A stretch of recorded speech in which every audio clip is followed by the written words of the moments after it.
Hey guys, and welcome back to this channel. In this video I'll be showing you guys how you can create a gradient background as well as the text effect on CapCut PC. So I'm just going to make the ratio 16:9, and I'm also going to rotate this to 90 degrees. You can use any colors that you want. Then you're just going to start piling up on colors like so. For instance, you want this to be like up here. You can also just pile it up. You don't have to. Just go to mask, go to split, and split it this way or like that way.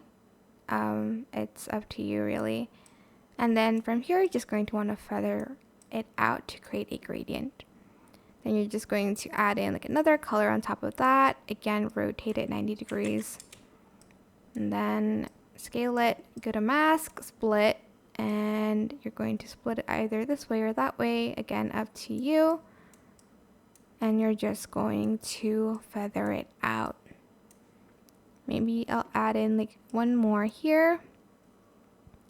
And again, I'm going to rotate that.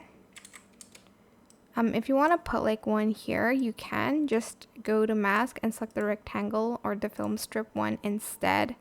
And you're just going to want to rotate that as well.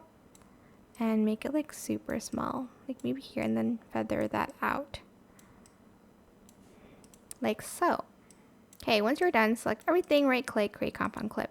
If you want to create like a gradient text effect, just add in a text on top. I'm just going to type in the word gradient for this. And then I'm just going to adjust the font size as well. Maybe like something like cat will be better. And then I will add like a black background to it.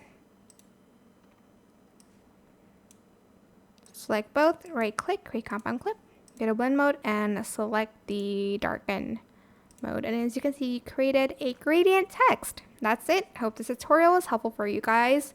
Don't forget to like, comment, share, and also subscribe to this channel if you haven't done that already. If you have any questions, just leave it in the comment section down below and I'll try my best to answer them all for you guys.